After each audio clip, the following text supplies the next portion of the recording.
जी नमस्कार। नमस्कार सर। क्या नाम है आपका? प्रियंका गुर्जर। प्रियंका जी, कहाँ से आए हैं आप? सर मैं गंगापुर सिटी सवाई माधोपुर राजस्थान स्टेट से आई हूँ। संत रामपाल जी महाराज जी से नाम दीक्षा लेने से पहले आप क्या भक्ति साधना करते थे?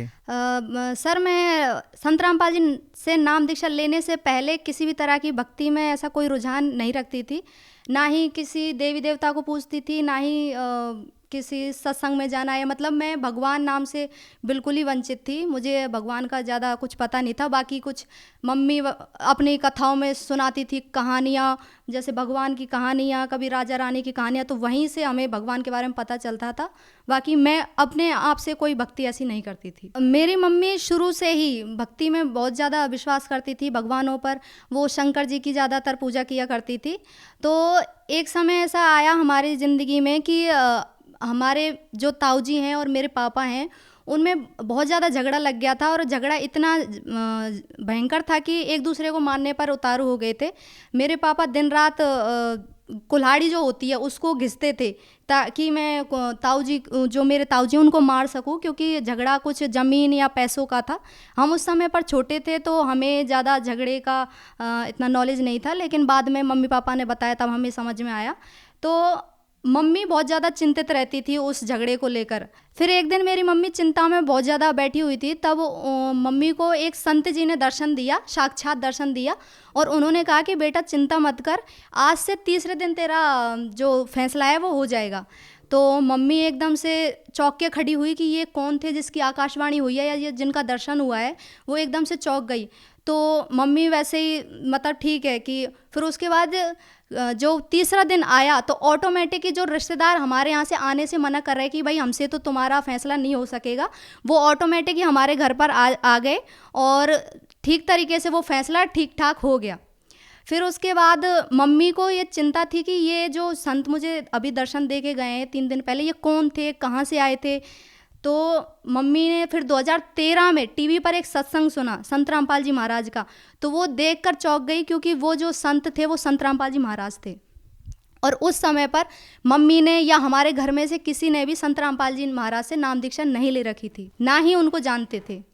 फिर उसके बाद मम्मी ने संत रामपाल जी महाराज से 2014 में नाम दीक्षा ली। फिर उसके बाद मम्मी को कई बार मेरे बारे में संत रामपाल जी महाराज दर्शन देते थे साक्षात, और बोलते थे कि अपनी बेटी को जल्दी से जल्दी नाम दीक्षा दिलाओ, वरना इसको आगे जाकर कैंसर होगा और तुम्हारी बेटी बच नहीं पाएगी। तो मम्मी पहले तो वैसे ही शॉक्ड हो गई कि मेरी बच्ची हंसती खेलती अष्टपुरुष है, ऐसे कैसे हो सकता है। लेकिन फिर मम्मी संत रामपाल जी महाराज की बताई हुई भक्ति साधना करती थी, तो विश्वास भी करती थी उनके वचन पर। तो उन्होंने फिर मेरे पर प्रेशर बनाया कि तुम नाम दीक्षा ले लो। और उस समय पर मैं भक्ति में इतना रुझान नहीं रखती थी, जैसा कि मैंने आपको पहले भी बताया। तो मैंने मना कर दिया मम्मी को कि मम्मी मैं नाम दीक्षा नहीं लूँगी। तो मम्मी ने फिर भी इमोशनल ब्लैकमेल करके नाम दीक्षा दिलाई और मैंने नाम दीक्षा संत रामपाल जी महाराज से ले ली। प्रियंका जी, जैसे कि आपने बताया कि पहले आपको भगवान में कोई रुचि नहीं थी, ना ही कोई आस्था थी, लेकिन आपके घर वालों ने आपको संत रामपाल जी महाराज जी से नाम दीक्षा दिलवा दी, क्योंकि संत रामपाल जी महाराज जी ने आपकी माता जी को दर्शन देके बोला कि आपकी बेटी का जीवन ज़्यादा दिन का नहीं है, उनको कैंसर होने वाला है। क्या संत रामपाल जी महाराज जी ने आपकी माता जी को जो दर्शन देके बातें बताई थी, क्या सच में वो सही साबित हुई? जी हाँ सर, ऐसा बिल्कुल हुआ मेरे साथ। क्योंकि मम्मी के कहने पर नाम दीक्षा तो ले ली, लेकिन भक्ति साधना नहीं की थी, क्योंकि मुझे इतना खास विश्वास नहीं था संत रामपाल जी महाराज पर। हालांकि मैंने उनका सत्संग सुन रखा था, लेकिन मुझे इतना रुझान नहीं था। लेकिन फिर जब मैंने कुछ समय बाद ही, मुझे नाम दीक्षा लेने के कुछ समय बाद ही मेरे अचानक से मेरे गर्दन में गांठ बनना शुरू हो गई थी। जो गांठ हुई थी वो इतनी टाइट थी, पत्थर जैसी बिल्कुल। और मैं एकदम से ही कमज़ोर हो गई, एकदम से मेरा जो रंग था वो काला पड़ गया, और एकदम से ही मेरा जो खाना था वो छूट गया था। मैं खाना बहुत कम खाती थी, कभी खाती थी कभी नहीं खाती थी। तो घर वालों ने ध्यान दिया कि एकदम से जो हष्टपुष्ट बच्ची थी हमारी, ये एकदम से कैसे कमज़ोर हो गई है। तो फिर घर वाले ऐसे ही पूछते थे, लेकिन मुझे खुद कुछ नहीं पता था कि ये हो क्या रहा है। फिर डॉक्टर को दिखाने के लिए गए कि भाई इसको हुआ क्या है। तो डॉक्टरों ने बोला कि भाई जांच होगी। तो डॉक्टरों ने मेरी उस जो गांठ थी उसका ब्लड लिया था, और ब्लड लेके उसको सैंपल के लिए उसको भेजा जांच के लिए। तो उसमें मेरे जब डॉक्टरों ने बताया कि इसमें कैंसर है, आपकी बेटी को कैंसर हुआ है, तो हमारे मम्मी पापा के पैरों तले तो ज़मीन खिसक ही गई थी। और साथ ही साथ मुझे भी शॉक्ड हुआ कि ये ऐसा हो कैसे गया, क्योंकि मम्मी पहले ही बोलती थी और मुझे तो ऐसा विश्वास था नहीं, ऐसे हो कैसे सकता है कि जो जो चीज़ मेरे साथ अब हो रही है वो पहले से ही मम्मी को बता दी थी संत रामपाल जी महाराज ने। तो फिर मुझे ये थोड़ा सा ये हुआ कि संत रामपाल जी महाराज कोई साधारण व्यक्ति नहीं है। मैं पहले उन्हें सिर्फ एक संत जानती थी, क्योंकि ज़्यादातर आजकल लोग गुरुओं के भक्ति करते हैं, गुरुओं की बताई गई, तो मैं भी उन्हें वैसा ही गुरु समझती थी जैसे कि बाकी और गुरु हैं। तो प्रियंका जी, आपको जो कैंसर की बीमारी थी वो कैसे ठीक हुई? फिर सर मैंने जब घर वालों ने सुना कि मुझे कैंसर है, तो उसके बाद फिर डॉक्टरों ने बोल ही दिया था कि आपकी बच्ची का ऑपरेशन होगा, और उसमें भी कोई चांसेस बहुत कम है कि आपकी बच्ची बच जाएगी, क्योंकि कैंसर गर्दन पर था और वहाँ का ऑपरेशन ज़्यादातर मरीज़ नहीं झेल पाते हैं। तो फिर उसके बाद में संत रामपाल जी महाराज ने मेरी मम्मी को साक्षात दर्शन दिए और ये बोला कि बेटा ऑपरेशन मत करवाना, इसका नाम शुद्ध करवा। तो फिर मेरी मम्मी ने मेरा नाम शुद्ध करवाया सेंटर पर जाकर। तो फिर उसके बाद जब मैंने संत रामपाल जी महाराज की बताई गई भक्ति साधना करना शुरू किया, और ये मन ही मन में सोचती रही कि ऐसा हो कैसे सकता है, हालांकि तब भी मुझे डाउट था थोड़ा कि ऐसा हो कैसे सकता है। फिर उसके बाद एक दिन मैं बहुत ज़्यादा सोच रही थी, और मेरी ज़्यादा उम्र नहीं थी, 17-18 साल की उम्र थी उस समय पे। तो मैं बहुत ज़्यादा सोचती रही और सोचते सोचते सो गई कि संत रामपाल जी महाराज, अगर आप भगवान हैं तो मुझे बताओ कि आप ऐसे कैसे बता सकते हो, और आप साधारण व्यक्ति तो नहीं हो सकते। तो फिर संत रामपाल जी महाराज ने मुझे उसी रात मेरे 3 जन्म बताए थे, जिसमें मैं बहुत अलग अलग समय के जन्म बताए थे, जिसमें मैं रानी राजाओं के समय पर भी थी। एक समय में मैं कबीर साहिब की भी भगत बनी हुई थी। तो उसमें मेरी जो एज बताई थी वो सिर्फ इतनी ही बताई थी कि 16-17 साल की उम्र में मैं मर जाती थी। मेरी जो उम्र होती थी वो 16-17-18 की उम्र में मैं मर जाती थी, और जो मेरी भक्ति थी वो अधूरी रह जाती थी किसी कारण वजह से। तो फिर मैं उस समय पर बहुत ज़्यादा रोई कि मालिक ये सब मुझे कैसे, ये सब कैसे हो, मुझे तो पता ही नहीं था मेरे साथ में ऐसा हो रहा है। फिर उसके बाद मैंने संत रामपाल जी महाराज में उसी सपने के अंदर माफ़ी मांगी कि परमात्मा मुझे माफ़ करो। और जो कबीर साहिब, संत रामपाल जी महाराज के बेस में कबीर साहिब आए थे, तो उन्होंने मुझे सारी चीज़ें बताई भी थी, जैसे एक वीडियो चलती है उस टाइप से मुझे बताई थी ये सारी चीज़ें। तो फिर मैं बहुत ज़्यादा रोई, तो मालिक से मैं चरणों में गिर गई सपनों के अंदर ही कि मालिक मुझे माफ़ करो, मैंने बहुत ज़्यादा गलती की है और मुझे तो पता भी नहीं था ये सब चीज़ें होती हैं। तुझे अब भक्ति करनी है, तेरा जन्म भक्ति के लिए हुआ है, ये नाचने कूदने के लिए नहीं हुआ है। तो ये बात मैं जब सपने में जागी तो मेरी आंखें आंसुओं से भीगी हुई थी, और मुझे महसूस हो रहा था कि मैं सच में एक भगवान की शरण में हूँ। तो प्रियंका जी, जैसे कि आपने बताया कि आपको कैंसर की बीमारी थी और डॉक्टरों ने भी बोला कि आप ज़्यादा दिन तक जिंदा नहीं रह पाएंगे, तो उस गंभीर बीमारी में आपको कैसे राहत मिली? बिल्कुल सर, मेरे कैंसर में राहत मिली। कुछ ही दिन बाद मुझे लाभ मिलना शुरू हो गया। मैंने फिर से खाना खाना शुरू कर दिया, जो नॉर्मल खाना खाते हैं, वरना मैंने खाना खाना बिल्कुल ही छोड़ दिया था। मैं सिर्फ तरल पदार्थ लेती थी, जैसे दूध, छाछ वगैरह, वरना रोटी वगैरह मेरे गले से उतरती नहीं थी। और मेरे कैंसर के बारे में मम्मी को मेरी को बहुत पहले से भी पता था, और मम्मी को जब मैं छोटी थी तो 3-4 ज्योतिषियों ने मेरे बारे में बता दिया था कि तुम्हारी जो पहली संतान है इसको आगे जाकर ऐसी बीमारी होगी कि ये 16-17 की उम्र में ये मर जाएगी, इसको भक्ति करवाना। क्योंकि वो भी एक, कहते हैं परमात्मा की, सभी इस धरती पर सभी जीव परमात्मा के हैं, तो वो भी, उनको भी कोई प्रेरणा हुई होगी और उन्होंने ये बोला कि इसको भक्ति करवाना, तभी ये ठीक हो सकती है। फिर जो ज्योतिषी हैं जो आज मुझे देखते हैं, आज मेरी उम्र 21-22 साल की आसपास हो चुकी है, जो मुझे देखते हैं कि उन्होंने जो उनकी भविष्यवाणियाँ थी वो जब किसी के बारे में करते थे तो वो खाली नहीं जाती थी, ज़्यादातर वो सफल हो जाती थी। लेकिन जब वो मुझे देखते हैं कि इसकी उम्र तो 16-17 साल ही थी, और आज वो शौक हो जाते हैं कि ये बच कैसे गई।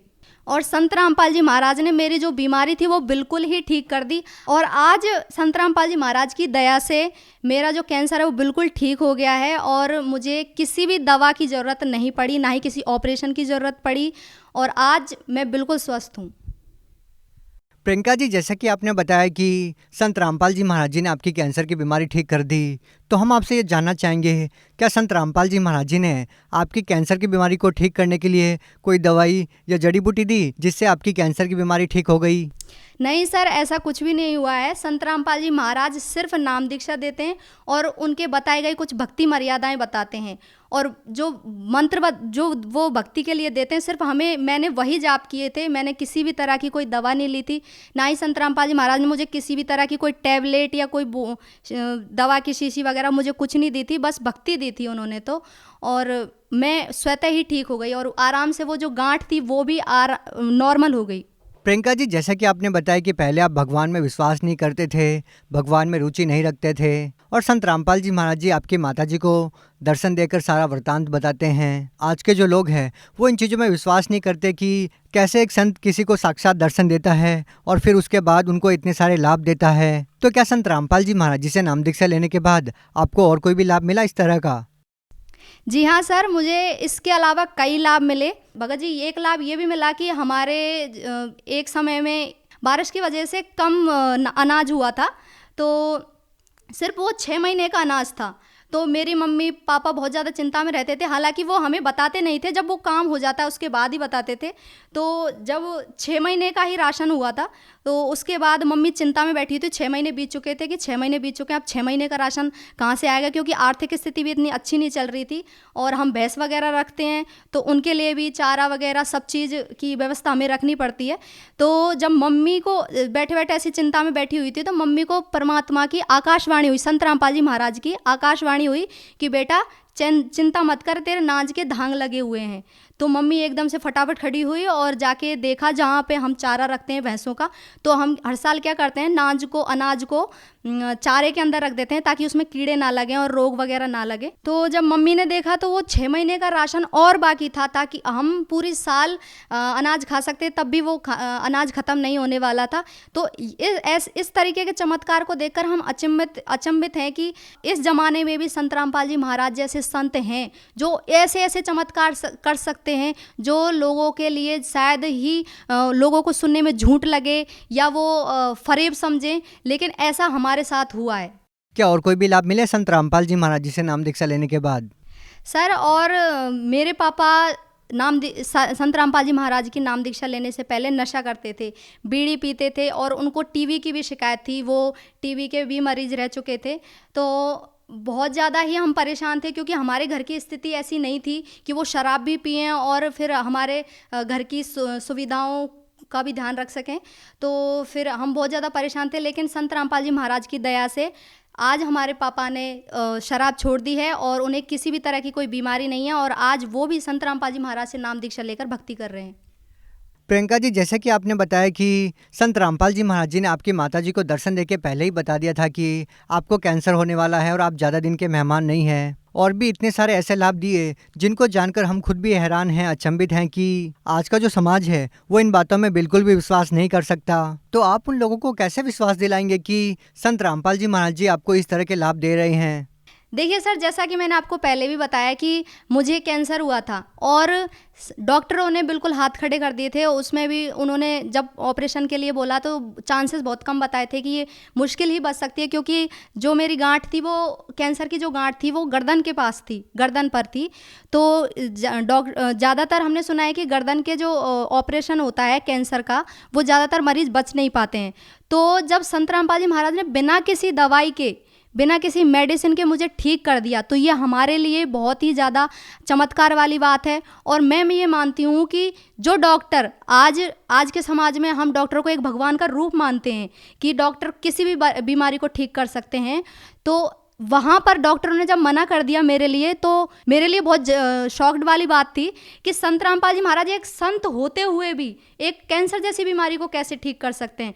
तो लोगों को चाहे राजी से या गैर राजी से ये मानना ही पड़ेगा कि संत रामपाल जी महाराज ऐसे ऐसे चमत्कार कर सकते हैं भक्तों के साथ में जो ना किसी ने सोचे ना समझे हैं। और जो ये लोग नहीं मानते कि संत रामपाल जी महाराज से ऐसे ऐसे लाभ मिल सकते हैं भक्तों को, तो उनके लिए मैं एक खुद जीता जागता उदाहरण हूँ कि मेरी बीमारी ठीक हुई है, जबकि आपको मैंने पहले ही बताया था कि मुझे किसी भी संत में ऐसा विश्वास नहीं था, और मैं खुद एक पढ़ी लिखी हूँ, मैं पोस्ट ग्रेजुएट लड़की हूँ। तो आप ये समझ सकते हैं कि लोग कहते हैं कि पढ़े लिखे लोग होते हुए भी तुम कैसे समझ सकते हो, तुम कैसे मान सकते हो कि संत रामपाल जी महाराज भगवान हैं। लेकिन आपको राजी से या गैर राजी से मानना ही पड़ेगा कि संत रामपाल जी महाराज भगवान हैं। प्रियंका जी, आप भी पढ़े लिखे हैं, तो आज का जो पढ़ा लिखा समाज है उन लोगों को आप क्या संदेश देना चाहते हैं? देखिए सर, मैं पढ़े लिखे समाज को एक ही संदेश देना चाहती हूँ कि मैं भी पढ़ी लिखी हूँ और मेरे साथ भी ऐसे चमत्कार हुए हैं जो अनबिलीवेबल थे, जो मेरे लिए शॉकिंग थे, कि जिन पर मैं पहले विश्वास नहीं करती संत रामपाल जी महाराज पर। लेकिन उनकी जब नाम दीक्षा लेकर मैंने उनकी भक्ति साधना करना शुरू किया, तब मेरे साथ ऐसे ऐसे चमत्कार हुए, जैसा कि मैंने आपको पहले भी बताया।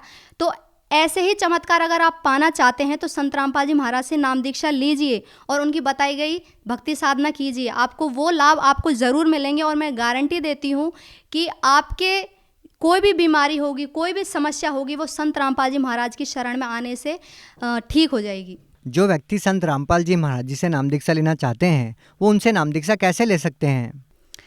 देखिए सर, संत रामपाल जी महाराज से नाम दीक्षा लेना बहुत ही आसान है।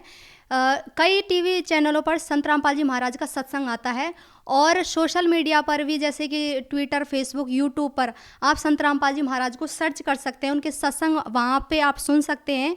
और जो सत्संग आते हैं टीवी चैनलों पर, वहाँ पर पीली पट्टी चलती है नीचे, तो उसमें कॉन्टैक्ट नंबर दिए गए होते हैं। वो कॉन्टैक्ट नंबर पर आप कॉन्टैक्ट करके अपने नज़दीकी सेंटर पर जाकर नाम दीक्षा ले सकते हैं। संत रामपाल जी महाराज के हर ज़िले में नामदान सेंटर खुले हुए हैं, तो आप वहाँ पर जाकर उनसे नाम दीक्षा ग्रहण कर सकते हैं। जी, बहुत बहुत धन्यवाद। धन्यवाद सर।